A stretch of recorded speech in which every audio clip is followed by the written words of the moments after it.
DC-10 vuela rumbo a Chicago. Va lleno de niños y turistas. Tras una hora de vuelo, un motor falla. Aunque todavía tiene otros dos motores en funcionamiento, casi pierde el control.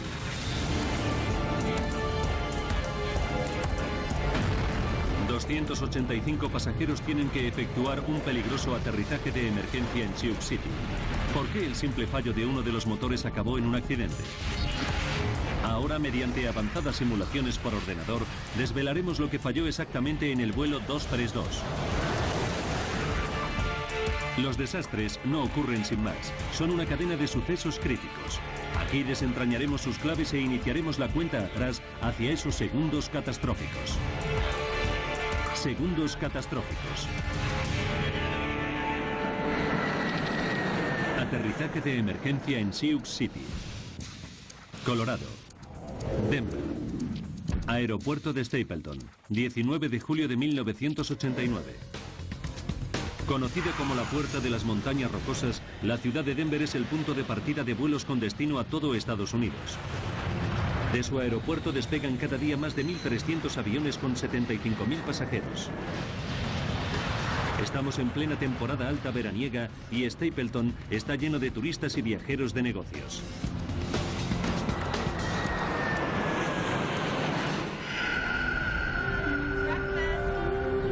Debbie McKelvey es una de las turistas que despegará hoy desde aquí. Lleva a sus hijos Devon, de 6 años, y Ryan, de 7, a una reunión familiar en su estado natal de Pensilvania. Iba a pasar 2 semanas en mi casa con mis 2 hijos y el viaje me hacía mucha ilusión. Debbie ha aprovechado la promoción del Día del Niño de United Airlines, gracias a la cual los niños menores de 14 años pueden volar pagando solo 1 céntimo, siempre que vayan acompañados de un adulto de pago. Debbie viaja con su amiga del club de tenis, Ruth Ness, para que acompañe a uno de sus hijos. Ruth me hizo el favor de sentarse con uno de mis hijos y ocuparse de él mientras yo me ocupaba del otro. 1:15 del mediodía. Debbie, Ruth y los niños esperan para embarcar en el vuelo United Airlines 232 con destino a Filadelfia vía Chicago. Al mando del avión se encuentra el capitán Alfred C. Haynes. La tripulación ha informado de un pequeño fallo eléctrico en la bodega durante el vuelo anterior, pero los ingenieros no le han dado importancia. El capitán Haynes es un piloto veterano con 7.190 horas de vuelo a sus espaldas. Los pasajeros están en buenas manos. El DC-10 es un avión magnífico. Dicen que es un avión para viejos porque es muy fácil de pilotar. A finales de los años 80 había más de 400 DC-10 en servicio, pero es un avión con un historial problemático. En 1972, en Windsor, en Ontario, la puerta de carga de un DC-10 de solo 1 año de antigüedad reventó y provocó una grave descompresión. Los pilotos se las arreglaron para aterrizar sanos y salvos. 2 años después reventó la puerta de otro DC-10, un avión de las líneas aéreas turcas que había despegado de París. Esa vez, la violenta descompresión desgarró el avión en pedazos en mitad del aire. Sus 346 pasajeros perecieron. McDonnell Douglas encontró el defecto y lo subsanó, pero la reputación del DC-10 nunca volvió a recuperarse. El DC-10 del vuelo 232 de hoy lleva 17 años en servicio. Ha volado más de 43.000 horas. Hasta ahora, sin incidentes. El de hoy debería ser otro vuelo más. Jerry Semmel es el subdirector de la Asociación Continental de Baloncesto y es un viajero frecuente. Nunca me ponía nervioso ir en avión, siempre disfrutaba de los vuelos. La primera vez que fui en avión tenía 18 años y siempre me gustó. Jerry vuela a Columbus con su jefe y gran amigo Jay Ramsdell en viaje de negocios. Su vuelo original ha sido cancelado y Jay ha obtenido plaza en el siguiente vuelo. Pero Jerry no ha encontrado otro asiento libre. Jay decide quedarse con su amigo y esperar al siguiente vuelo juntos. No le di demasiada importancia, pensé que era todo un detalle. Me acuerdo que pensé que yo habría hecho lo mismo por él.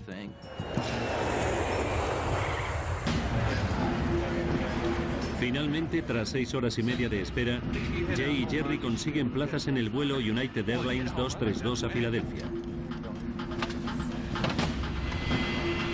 El avión va lleno, lleva 285 pasajeros y 11 tripulantes. Debbie McKelvey embarca con su amiga y sus 2 hijos. El número de niños a bordo es desacostumbradamente elevado, 52 en total, a causa de la promoción del Día del Niño. La azafata Jan Brown Lord sabe que cuantos más niños haya a bordo, más trabajo tendrán durante el vuelo. Tras 4 días volando, Jan tiene ganas de volver a su casa en Chicago. Recuerdo que me quedaba la energía justa para terminar ese vuelo y volver a casa a recargar las pilas para el siguiente. El capitán Haynes, el copiloto Bill Records y el ingeniero de vuelo Dudley Dvorak comprueban los últimos detalles antes de despegar. Se dirigen a la pista y aguardan el permiso de la torre de control. A las 2:09 de la tarde, el avión con 3 motores despega de Denver. Salimos de Denver con los cielos muy despejados. Hacía un día muy bonito, sin viento. Iba a ser un vuelo muy cómodo, rutinario. Debbie McKelvey va sentada con su hijo Ryan, mientras su amiga Ruth Ness va sentada a una fila detrás con su hija Devon. 3:16 de la tarde. A esa hora se encuentran terminando de comer.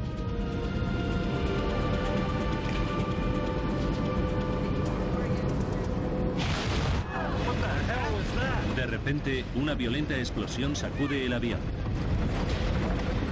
Lo primero que pensé fue que había explotado una bomba, que alguien había colocado una bomba, que la habían detonado y que estábamos cayendo. La única forma de explicar lo que se me ocurre es que fue como si condujeras por la autopista y chocases con un bache. Jan Brown Lord teme que se trate de una brecha en el fuselaje. Instintivamente me senté en el suelo y me agarré fuerte, porque sabía que si se producía una descompresión, lo que no estaba sujeto saldría volando. Dentro del avión no existe ninguna señal de daños visibles, pero en la cabina el capitán revisa los instrumentos de vuelo y enseguida descubre que el motor número 2 está averiado. Nunca me había quedado sin un motor en pleno vuelo. Me había ocurrido con un simulador, pero nunca volando. Pero esta vez está pasando de verdad. 3:17 p.m. La prioridad del capitán es apagar el motor problemático. No está demasiado preocupado. El DC-10 puede volar cómodamente con los otros 2 motores que lleva montados en las alas. Haynes inicia el proceso necesario para apagar el motor cortando el suministro de combustible y la transmisión al motor número 2. Una vez apagado el motor, el ingeniero de vuelo Dudley Dvorak descubre otro fallo. Dios, hemos perdido todos los sistemas hidráulicos. Los instrumentos le indican que los 3 sistemas hidráulicos del avión están vacíos. No se lo puede creer. Los sistemas hidráulicos hacen funcionar los alerones, el timón y el elevador del avión. Sin ellos, los pilotos no pueden hacer girar el avión, ni ascender o descender. Pero los instrumentos no engañan. El copiloto Bill Records se queda horrorizado al descubrir que los mandos ya no le responden. El avión comienza a escorarse bruscamente a la derecha y no puede hacer nada para impedirlo. Entonces nos dimos cuenta de la gravedad de la situación y de que la avería era muy importante. El capitán intenta enderezar el avión, pero no consigue que el DC-10 recupere su posición. El avión amenaza con darse la vuelta. Una perspectiva aterradora. No había forma de controlar el avión y hacerlo girar. No teníamos nada con lo que estabilizar el avión. Nada. Es la peor pesadilla de un piloto. El vuelo 232 está a 11.000 metros de altura y fuera de control. El ala izquierda continúa elevándose y si el avión vuelca, será su perdición.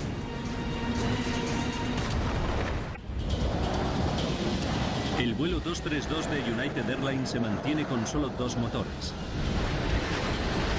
Y lo que es peor, tiene todos los sistemas convencionales de control estropeados.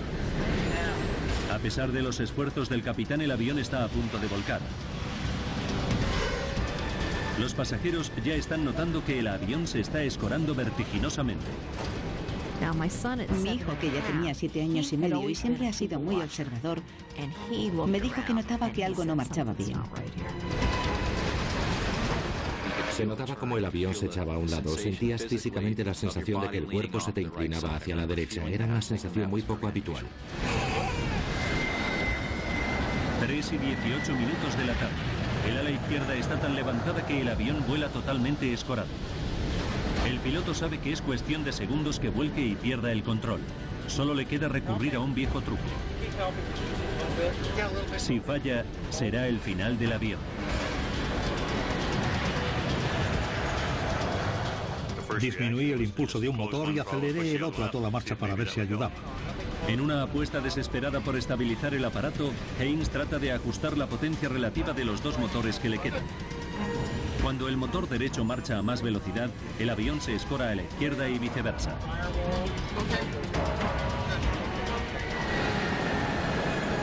Funciona. Y el capitán logra estabilizar el aeroplano. Sigue sin tener el control del vuelo, pero puede pilotar el aparato de forma rudimentaria aumentando y disminuyendo las marchas. Pero descubre que solo puede girar a la derecha. 3:20 de la tarde. El copiloto llama por radio al Centro de Control de Tráfico Aéreo de Minneapolis. Informa de la pérdida de los controles de vuelo y solicita un plan de vuelo hasta el aeropuerto más cercano. Los pilotos no tienen ni idea de cómo van a aterrizar con el avión averiado. Señoras y señores, les habla el capitán. Hemos apagado el motor número 2 del avión. El capitán le cuenta a los pasajeros que ha apagado un motor, pero no menciona la pérdida de los mandos del avión. Sus palabras no tranquilizan a todos los pasajeros. Se notaba que las azafatas estaban muy tensas y te dabas cuenta de que las cosas no marchaban bien. El capitán sabe que se le está acabando el tiempo. El avión está cayendo 250 metros por minuto. Tiene que intentar un aterrizaje de emergencia antes de perder la altura necesaria. 3:22 de la tarde. Control del tráfico aéreo informa a la tripulación de que la pista más cercana es la del pequeño aeropuerto regional de la ciudad de Sioux City, en Iowa. 3:25. La tranquila tarde del parque de bomberos de Sioux City está a punto de verse revolucionada. El jefe de bomberos, Robert Hamilton, recibe una alerta y sospecha que se trata de algo grave. Llevo mucho tiempo trabajando en esto y esas cosas las notas. Es como si tuvieras un sexto sentido. En pocos minutos las sospechas del jefe de bomberos se confirman. El vuelo United Airlines 232 se dirige directo a su ciudad. Envía 9 coches de bomberos a tomar posiciones junto a la pista de aterrizaje. Ahora el capitán Haynes tiene que averiguar cómo se las va a arreglar para aterrizar sin apenas mandos. Antes de poder trazar un plan, surge otro problema. El DC-10 empieza a ascender y descender al azar de forma cíclica e incontrolable. Para los pilotos es como volar en una montaña rusa celestial. No sabíamos cuánto tiempo más íbamos a poder mantener el avión en el aire. Debbie McKelvey nota el movimiento errático del avión y teme por su vida. Iba con mis hijos de 6 y 7 años y me puse a rezar. Pedí que si nos teníamos que morir fuese de forma rápida y sin dolor. 3:26. El capitán llama al sobrecargo a la cabina. Cuando abrí la puerta, noté que el ambiente que se respiraba era el de la peor crisis posible. El capitán le dijo a Jan que preparase a los pasajeros para un aterrizaje de emergencia. Cuando crucé la sección de primera clase, no me atreví a mirar a nadie a los ojos porque temía que leyeran el miedo en mi cara.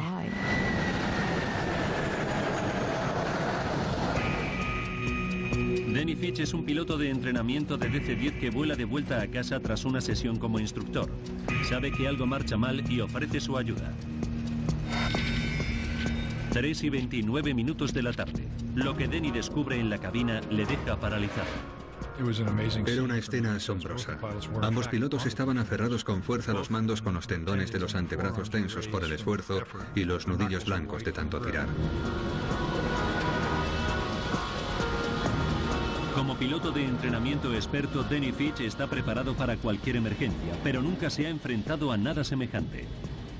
Me quedé de piedra, porque nunca había visto nada igual. De hecho, no existía un procedimiento a seguir en caso de fallo hidráulico. Lo primero que me vino a la cabeza, para serle sincero, es que esa tarde iba a morir. El capitán comunica a los pasajeros que el avión está averiado y tiene que efectuar un aterrizaje de emergencia en Sioux City. 296 personas pueden perder la vida. Aterrizar sin estrellarse pondrá a prueba hasta el límite la habilidad del piloto. Denny se ofrece a ayudar de cualquier forma. Le dije al capitán si quería que le ayudase con las marchas y me dijo que sí. Denny se encarga de las marchas, el único mando que sigue funcionando. Le permiten pilotar el avión hasta cierto grado, pero solo puede girar a la derecha.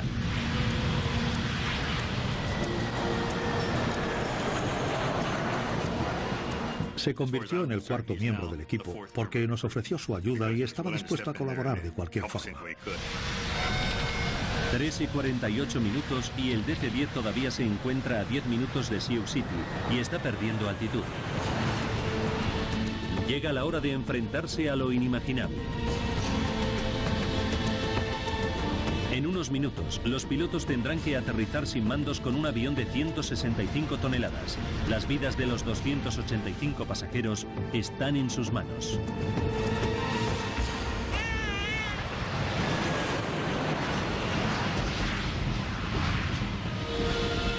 Los pilotos inician la maniobra de aproximación final a Sioux City. Denny Fitch estabiliza el avión aumentando y reduciendo las marchas, aunque el avión solo puede girar a la derecha. El plan consiste en realizar una espiral descendente cuyo giro final esperan que les coloque enfrentados a la pista. Las probabilidades de éxito son escasas.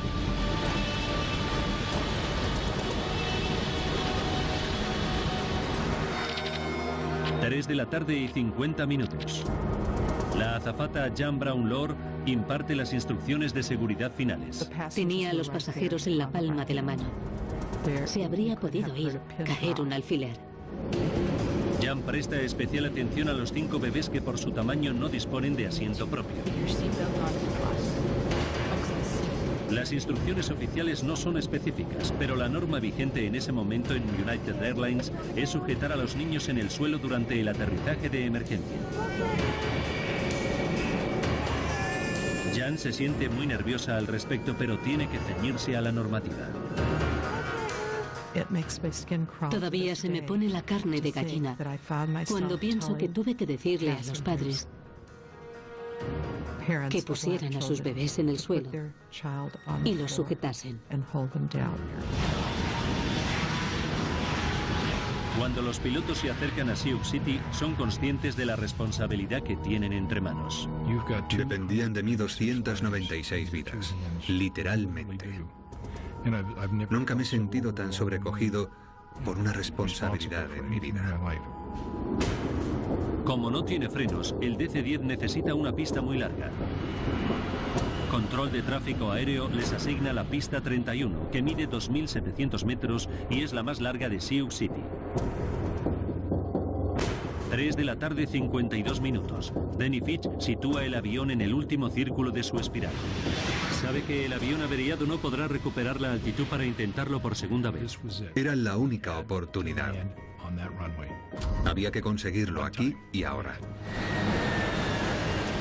Cuando el avión finaliza su último giro, los pilotos contemplan aliviados el aeropuerto de Sioux City, justo frente a ellos.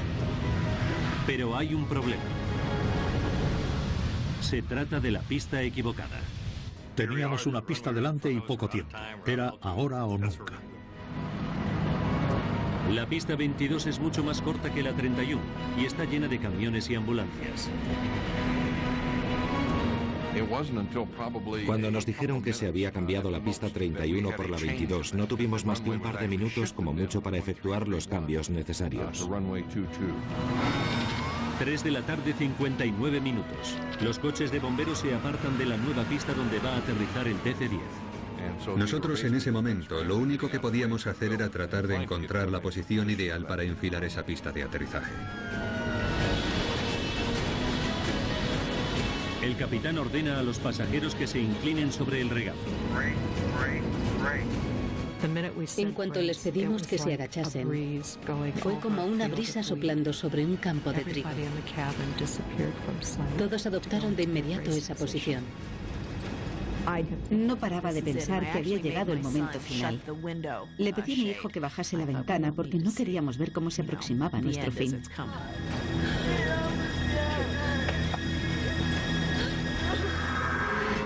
Mientras los pilotos tratan desesperadamente de alinear el avión con la pista, se dan cuenta de que todavía iban a 400 kilómetros por hora, unos 150 kilómetros por hora más deprisa de lo normal. Pero sin controlar los alerones no pueden reducir la velocidad de descenso. Suena la alarma de advertencia de proximidad del suelo. Están descendiendo demasiado rápido. El avión cae a 560 metros por minuto, 6 veces más de lo normal.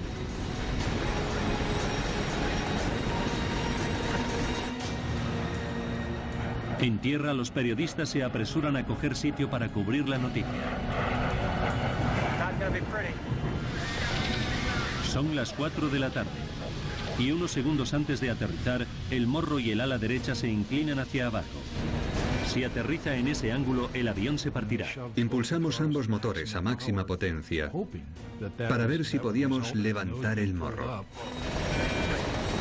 Danny Fitch lucha desesperadamente por levantar el morro del avión, pero es demasiado tarde y los motores no responden a tiempo. 4 de la tarde y 16 segundos. El avión se estrella contra la pista. Sentí como si nos hubiésemos caído del cielo y chocado con la tierra. No fue un aterrizaje de emergencia, fue un choque. Se oyeron unos chillidos metálicos ensordecedores que nunca había escuchado antes y espero no volver a tener que escuchar en mi vida. El tren de aterrizaje y el ala derecho se fracturan y el combustible se sale y provoca un incendio. Vi que estábamos rodeados por lenguas de fuego. Pensé que sería por el rozamiento contra la pista. Creí que íbamos a morir abrasados vivos. El avión se arrastra por la pista sobre el muñón del ala derecha durante unos 600 metros antes de partirse en pedazos. La cabina se desprendió como si fuese la punta de un lápiz y nos vimos metidos en un trozo de chatarra suelta que avanzaba a 200 nudos por hora. La sección principal del fuselaje se arrastra por la pista un trecho más, se da la vuelta y se queda parada en un extremo del aeropuerto.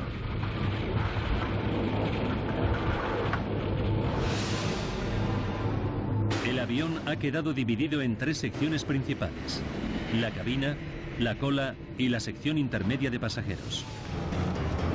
Docenas de pasajeros supervivientes huyen del avión en llamas.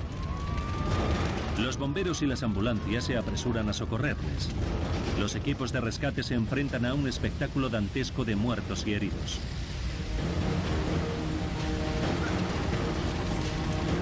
Los supervivientes se esparcen por los maizales que bordean la pista. Debbie y su hijo Ryan se encuentran entre ellos. Agarré a mi hijo y empecé a correr sin parar. No tenía ni idea de dónde estábamos. Algunos de los niños y bebés están tumbados en el suelo cuando se estrella el avión. La violencia del impacto hace que se suelten de sus padres. Una madre desconsolada aborda a la azafata Jan Brownlow. Me dijo que yo había dicho que había que poner a los bebés en el suelo para que no les pasara nada. Tendré que vivir con esas palabras el resto de mi vida. El niño Evan Shao, que tenía 23 meses, falleció en el accidente. En medio del caos reinante, Debbie y su hijo Ryan se las habían arreglado para salvarse, pero no lograban encontrar a la otra hija, Devon, por ninguna parte. Entonces empecé a lamentar no haber tenido a los dos juntos. Y me embarcó una sensación horrible de pérdida. Jerry Semmel se las arregla para salir y ponerse a salvo, pero entonces oye llorar a un niño y se arriesga a volver a entrar en el avión para rescatarlo. No pensé que el avión podría explotar o que no encontraría otra vez la salida. Reaccioné sin más, oí llorar a un bebé y me volví a meter sin pensarlo. La cabina central en llamas comienza a llenarse de humo tóxico. Son gases que pueden matar a la gente en cuestión de minutos. Las madres como Debbie McKelvey temen por el destino de los niños desaparecidos que pueden permanecer aún en el interior del avión. El vuelo 232 se estrella en el aeropuerto de Sioux City y acaba calcinado y en ruinas junto a un extremo de la pista. Los supervivientes huyen lo más lejos posible, pero los gritos de un niño vuelven a atraer al pasajero Jerry Semmel al interior del avión. Al final llegué a donde se oían los lloros, palpé con la mano y descubrí a una niña en uno de los compartimentos para equipajes. Tiré de su brazo y la saqué de allí. Me puse de pie, busqué el agujero por el que había entrado, en dirección a la luz del sol, y salí fuera por segunda vez. La acción de Jerry salva la vida a ese bebé, pero Debbie McKelvey continúa desesperada. Teme que su hija y su amiga no hayan sobrevivido al accidente. De repente, aparece entre el humo la cara de Devon, su hija de 6 años.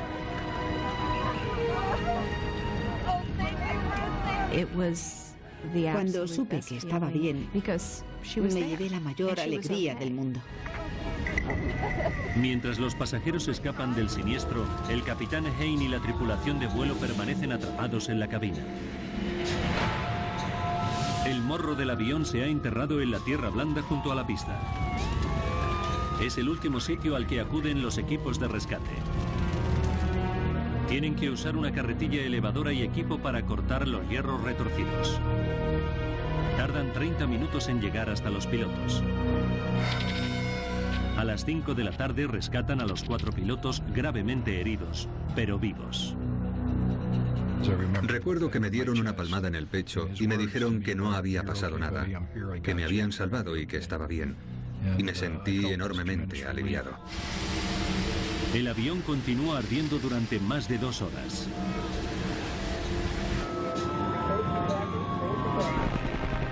Nueve helicópteros y 34 ambulancias evacúan a los supervivientes. Jerry Semmel comienza a buscar a su amigo Jay, a quien perdió durante el accidente. Confía en encontrarle, pero a medida que pasa el tiempo, sus esperanzas se desvanecen. Tuvieron que pasar más de 8 horas sin que apareciesen más supervivientes para darme cuenta de que ya no iba a aparecer. Jay Ramsdell fue uno de los 111 pasajeros que perdieron la vida en el accidente. También falleció una azafata y 11 niños.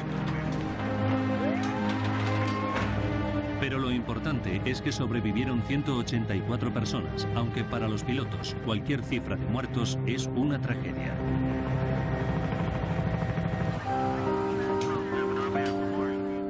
El piloto de entrenamiento Denny Fitch se enterará del número de víctimas cuando su mujer acude a verle al hospital.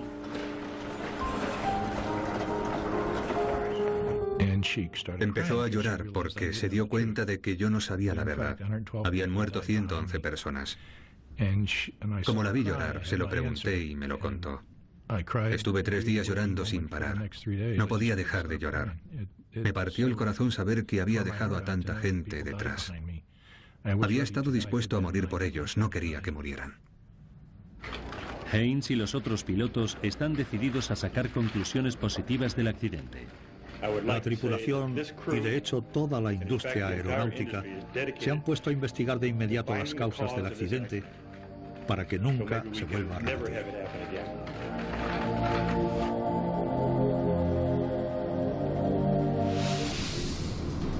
El Consejo Nacional de Seguridad del Transporte envía un equipo de investigación a Sioux City. En el mundo hay todavía 427 DC-10 en servicio y necesitan averiguar rápidamente lo que le ocurrió al avión.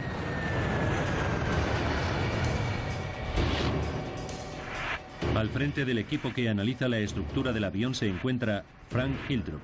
Este tipo de investigaciones producen una gran ansiedad y aprensión. Yo en esa época era bastante nuevo, solo llevaba 9 meses trabajando en esa institución. Hildrup y su equipo llegan a Sioux City solo 9 horas después del accidente y se ponen a trabajar de inmediato. La prioridad de los investigadores es recuperar el mayor número de piezas posibles para recomponer el aparato. Es una labor ímproba. Era un siniestro de tal magnitud que pronto supimos que nos esperaba una larga investigación. El impacto ha esparcido los restos del avión a una distancia de un radio de 1 kilómetro. Los servicios de emergencia y la Guardia Nacional movilizan cientos de efectivos. Registran metro a metro la zona que rodea los escombros del avión. Cualquier pieza, por pequeña que sea, puede resultar clave para averiguar la causa del accidente. El investigador Jim Waldey lo tiene muy claro. Para entender cómo se destruyó el avión y comprender la interrelación entre las diversas piezas. Por eso resulta muy útil recomponer la estructura. Los investigadores entrevistan a los 4 pilotos para averiguar la causa de la pérdida de control que provocó el accidente. El capitán y los otros pilotos confirman que tras el fallo del motor número 2, se quedaron sin sistemas hidráulicos. El investigador Frank Hildrup se queda muy intrigado. Sabía que personalmente no estaba preparado para ocuparme de un avión que se había quedado sin sistemas hidráulicos. Es un caso extremadamente raro que no le ha ocurrido nunca a nadie. Los sistemas hidráulicos hacen funcionar todos los mandos del DC-10. Los alerones que ayudan a controlar el descenso. Los elevadores que inclinan el avión hacia arriba y hacia abajo. El timón que lo dirige y los alerones que lo escoran hacia los lados. Son controles mecánicos que actúan mediante las líneas de transmisión hidráulicas de fluido presurizado que llevan dentro. Existen 3 controles mecánicos separados e independientes. Aunque uno de ellos se rompa, los otros 2 no tienen por qué perder fluido hidráulico. Perder el fluido hidráulico de los 3 sistemas a la vez es casi imposible. Los expertos aseguran que las probabilidades son de 1 entre 1000 millones. Entonces se produce un hallazgo inesperado. Unos granjeros a 90 kilómetros de Sioux City informan de restos del avión esparcidos por sus tierras. Los investigadores los examinan y encuentran componentes del sistema hidráulico número 2 de la cola, junto al motor averiado.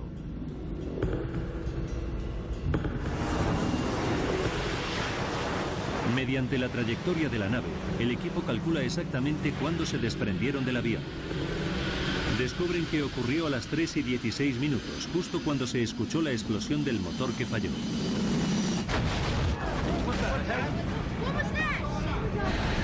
Todo apunta a que un suceso catastrófico dentro del motor acabó dañando también los sistemas hidráulicos.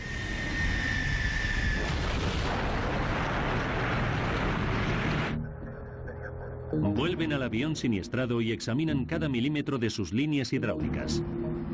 Es un proceso lento y minucioso, pero da resultado. Encuentran agujeros en las líneas de presión de los otros 2 sistemas hidráulicos del avión. Agujeros que se encuentran situados cerca del motor averiado. Concluimos que los 3 sistemas hidráulicos se habían agujereado y que por eso se salió el fluido y se perdió la capacidad de control del avión. Es increíble, pero cierto. Se produjo algo que estropeó los 3 sistemas hidráulicos exactamente a la vez. Pero el equipo todavía tiene que probar que fue el motor número 2 el que provocó los daños.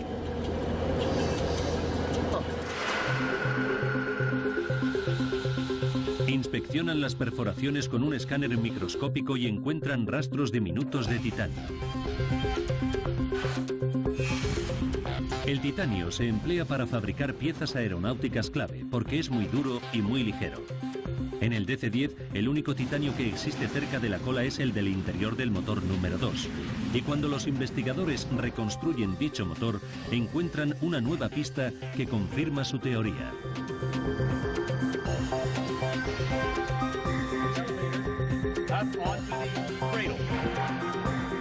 Nos dimos cuenta de que faltaba una sección importante del motor número 2 en la cola del avión. Se había roto y había desaparecido. La parte que faltaba era el disco de la turbina, la gran sección central de la turbina del motor que está hecha de titanio. Los investigadores comienzan a hacerse una idea de lo que causó la pérdida de control del vuelo United Airlines 232. Faltan 44 minutos para el desastre. La explosión que escuchan los pasajeros y la tripulación es el disco de la turbina, que pesa 170 kilos y se ha partido. El disco partido recorre el habitáculo del motor y fractura una sección del sistema hidráulico número 2. Pero la mala suerte ocasiona que otros fragmentos del disco perforen también varias secciones de los otros dos sistemas hidráulicos que quedan.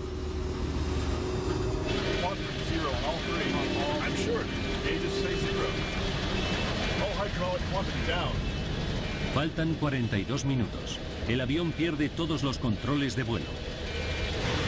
La sección de cola está tan dañada que el avión solo puede girar a la derecha y sin elevadores los pilotos no pueden mantener el avión estabilizado.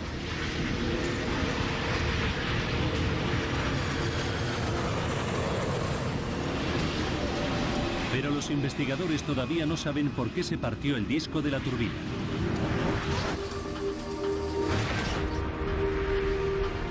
Hasta que lo descubren, hay otros 400 DC-10 con el mismo defecto oculto surcando los cielos.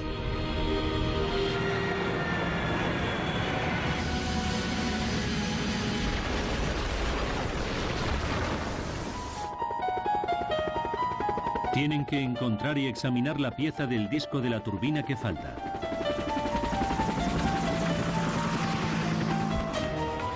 El equipo de investigación calcula la trayectoria que siguieron los restos del disco de la turbina para descubrir dónde pudieron haber caído. Calculan que cayó en una zona de maizales de Iowa que cubre una extensión de 36 kilómetros cuadrados. Localizar un disco de ventilador en una zona tan grande como esa era como buscar una aguja en un pajar. Los investigadores hacen todo lo posible por encontrarlo.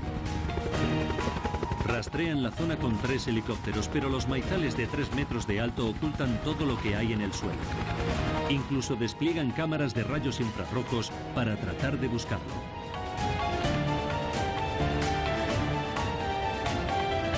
Pero pasan las semanas sin que se encuentre nada. General Electric, la empresa fabricante del motor, ofrece una recompensa a quien encuentre el disco de la turbina desaparecido. Pero sigue sin dar señales de vida. Pasan 2 meses y llega la época de la cosecha. Janis y Dale Sorensen tienen una granja de 180 hectáreas dentro de la zona de búsqueda. El martes 10 de octubre de 1989, Janis Sorensen se encuentra recolectando el maíz. Cuando estaba cosechando, noté un poco de resistencia en la parte de delante de la cosechadora. Di marcha atrás, puse el motor en punto muerto y me bajé a ver lo que era. En cuanto la vi, supe que era la pieza que estaban buscando. Es un gran pedazo de chatarra medio enterrado en el campo. Un equipo de General Electric y del Consejo de Transportes acude a la granja.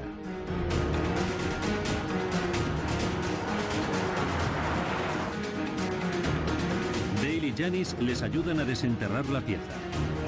Estas son imágenes del vídeo casero que rodaron los propios Sorensen sobre su hallazgo. Tenía una pala pequeña y fui a buscar el tractor. Le puse una cadena alrededor y la levanté. Después la llevamos al corral de los pavos, que estaba cerca.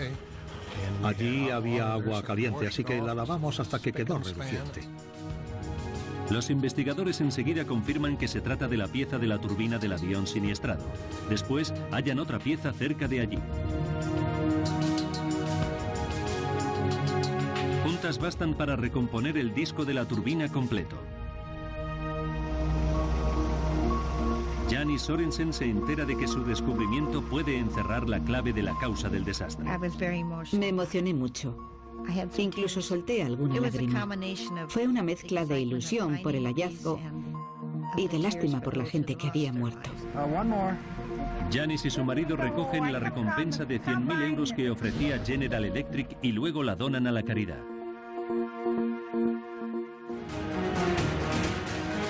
Ahora los investigadores pueden comenzar la segunda fase de su investigación. Envían el disco fracturado al laboratorio de su fabricante, General Electric, para descubrir lo que pudo partir una pieza tan robusta.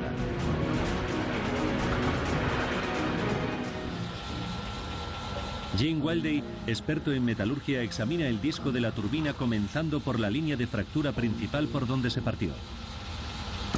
Encuentra una grieta de 13 milímetros de largo causada por el desgaste. Es raro que el metal de un disco de la turbina se desgaste. Sus componentes están específicamente diseñados para resistir las potentes fuerzas rotatorias de dentro del motor. Entonces, observa una diminuta cavidad en la base de la grieta.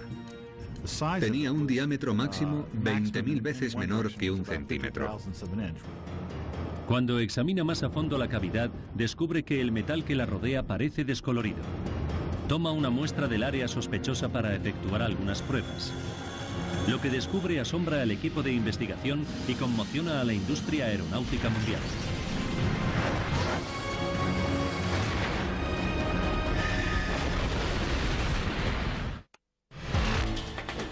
El investigador James Wildey examina una cavidad diminuta en el disco de la turbina fracturado del vuelo United Airlines 232. Lo que descubre le deja asombrado. La aleación de titanio que le rodea tiene una impureza, denominada inclusión alfa, un pequeño defecto más pequeño que una uña. El análisis revela que se produjo por un exceso de nitrógeno cuando se forjó. El disco de la turbina estaba hecho con titanio que contenía una impureza fatal. Es la pieza final del rompecabezas. Ahora el equipo de investigación puede reconstruir la cadena de hechos que obligó a los pasajeros del vuelo United Airlines 232 a vivir unos segundos catastróficos.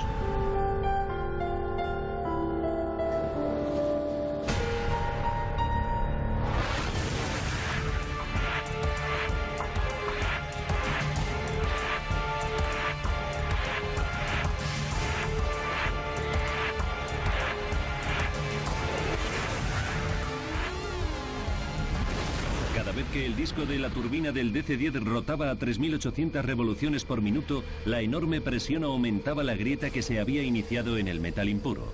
Con cada vuelo, la grieta se hacía más grande.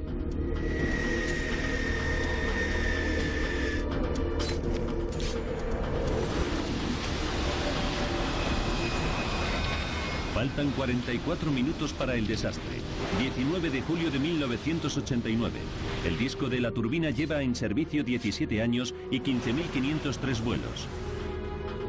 La grieta alcanza los 13 milímetros de largo.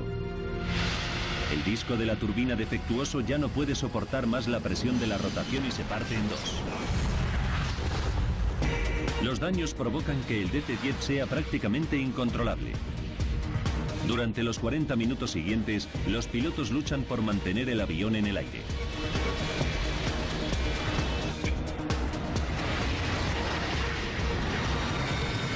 Faltan 5 minutos. El vuelo 232 efectúa su giro final sobre Sioux City. 20 segundos. El avión pierde el ala derecha poco antes de tocar tierra. Se desencadena el desastre. El ala derecha impacta contra el suelo mientras el avión se arrastra por la pista. Un avión de 16 millones de euros y 165 toneladas se estrella por un mínimo defecto metálico. Y a los investigadores aún les augura una amarga sorpresa. Descubren que los técnicos de United Airlines inspeccionaron el disco de la turbina del avión siniestrado solo 16 meses antes del accidente. No se lo pueden creer. La grieta estaba en la superficie del disco y en el momento de la inspección ya debía medir casi 13 milímetros de largo.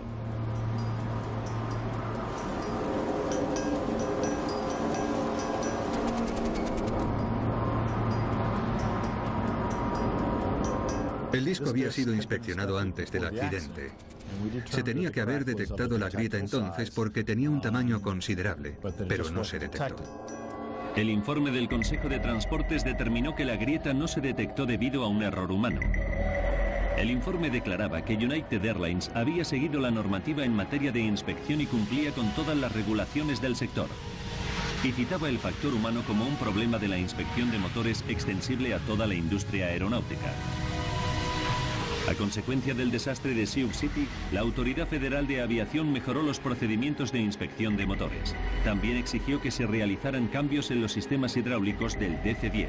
Se obligó a las líneas aéreas a añadir válvulas de cierre para limitar la cantidad de fluidos que se podían perder a causa de una rotura.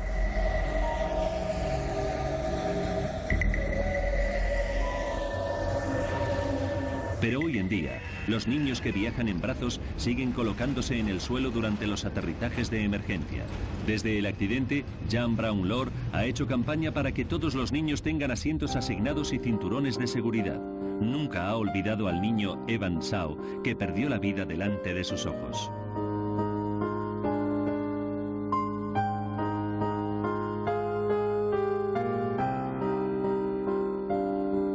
Si hubiera ocupado un asiento, ya habría cumplido 17 años.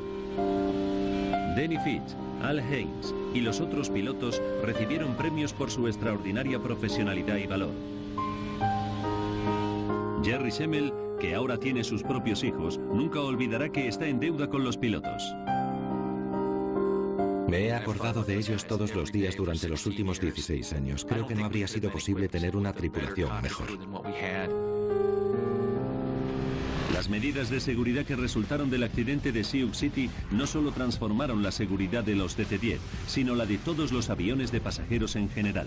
Las nuevas reglas deberían asegurar que accidentes como este no vuelvan a repetirse nunca.